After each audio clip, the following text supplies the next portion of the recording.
अबा नौजवानो हिन साल सकाफ़त जो ॾियारो मल्हाइण लाइ ही नारो तइलीम पिरायो सिंध संवारियो जो मक़सद सम्झो अथव। हा ॾाॾा सम्झो अथऊं।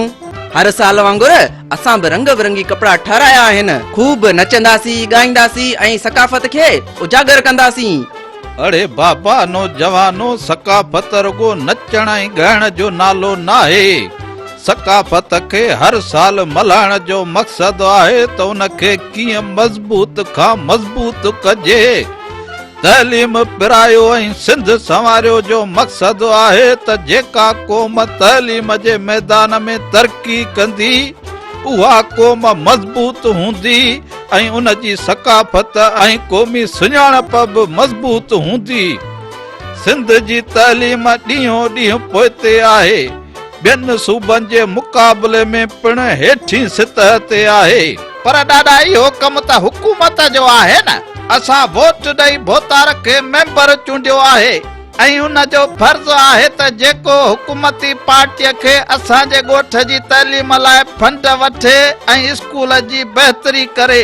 अड़े अब्बा इहा ई त ख़राबी आहे जो अवामी नुमाइंदनि जो ऐं न वरी सिंध हुकूमत जो को तालीम जे पस्तीअ ॾांहुं ध्यानु आहे। स्कूल जी इमारत आहे पर उस्ताद फर्नीचर ऐं ॿियो बुनियादी सहूलतूं जहिड़ो जो दीवारी बिजली पाणी ऐं बेतल खला नापेद आहिनि यानी न हुअण जे बराबर आहिनि। ॾाढा इहो त सभिनी सूबनि जो हाल आहे। सभई सूबाई हुकूमतूं तालीम खे का बि अहमियत कोन थियूं ॾियनि।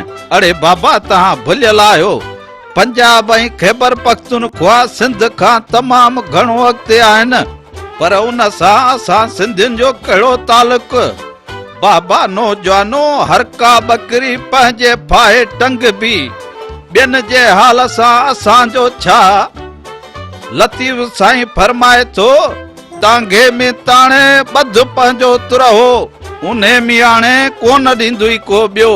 अबा ॿिए जे आसरे न रहो हाणे सुजागी कयो पंहिंजे हक़नि लाइ ऐं तालीम लाइ जाखोड़ कयो बचा।